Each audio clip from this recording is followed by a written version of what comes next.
Howdy partners, and welcome to Californiography. I am Javier Servin, aka Howser, and today we're in the city of Whittier, where the girls and the steaks are prettier. We're paying a visit to beloved local institution, the Steak Corral. This spot has been serving generations of customers for almost 60 years. It's been the go-to spot for celebrating special occasions, holidays, or just grabbing a great steak dinner at a reasonable price. It's so beloved that somebody recently got a tattoo of the restaurant's mascot. But did you know that this is the last location of a chain that once had restaurants all over the San Gabriel Valley and even extended out into Orange County? Well, let's mosey on over to the chuck wagon, grab ourselves some vittles with a nice heaping side of Steak Corral history.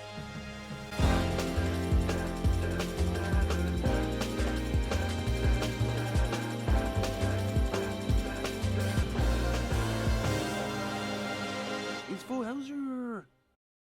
Before we get into the history, we have to talk about how things work around here, which is part of its charm. You walk in, take your pick from the menu board, and then order your entree and choice of 2 sides.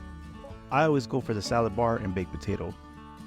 They'll write down your order, give you a block of wood with the name of a famous Western figure. Today, we're Matt Dillon from Gunsmoke, and then they run your order to the cooks while you prepare your salad, grab a drink, and don't forget the slice of homemade apple pie. After you pay, you make your way to your table, admiring all the Western decor. I mean, there's a reason why they call themselves a westaurant.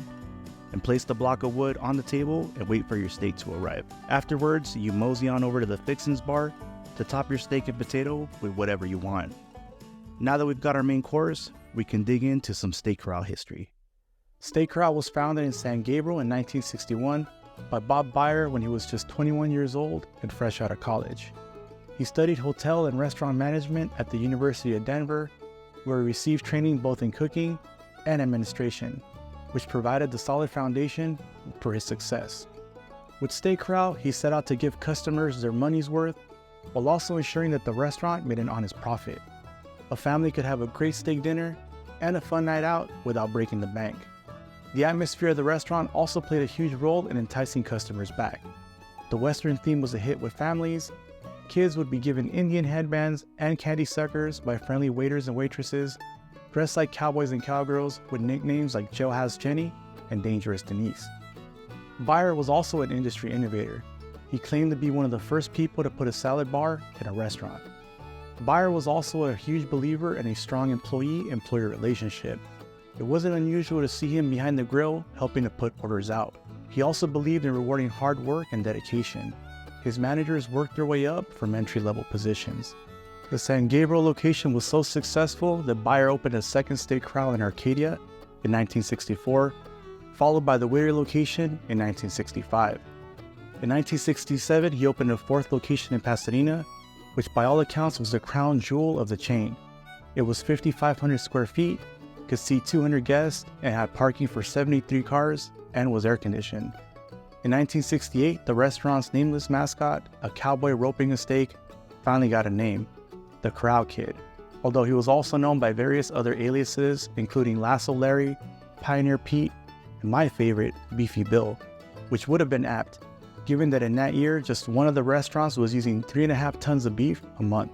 A 5th location was added in 1970 in West Covina, and the first Steak Corral in Orange County was opened in Santa Ana in 1977. This was the peak of the chain.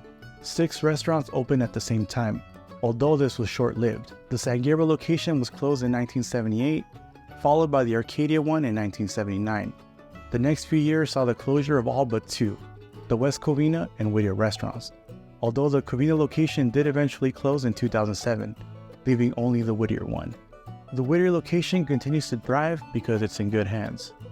Prior to passing away in 2013, Beyer left the restaurant and provisions in his will for several leases to the manager, Steve Ramirez, who's worked at the location since starting off as a 16-year-old busboy on Halloween night 1971. In 2021, on the anniversary of his 50th year with Steak Corral, Ramirez said, "I was able to work for a very kind and generous boss, Bob Beyer, who treated me like a son.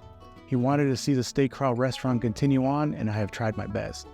I am very fortunate to have such a good crew and to have such loyal customers. It has been such a blessing to see all the new generations patronizing Steak Corral. This is what keeps me going every day. Thank you for making this possible."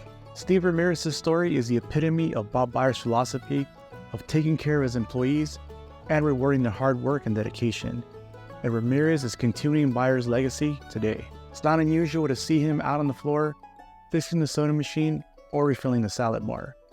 He also has employees that have worked with him for decades, even having their own kids work there. The restaurant continues to offer great steak dinners at reasonable prices, and they still make their dressings, croutons, and pies in-house, just like they did when they first opened.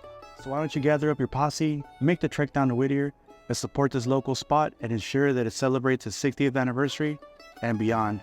It's a perfect example of that entrepreneurial spirit that can be found in so many places in California. And the steak's pretty damn good too. So thank you for joining me on today's trip to the city of Whittier, showing the history behind this beloved local steakhouse. Make sure to like and subscribe. I would really appreciate it. Until next time when because remember, it's you and me, continue to explore the history that could be found in this great big backyard of ours called California. All right, see you soon, partners.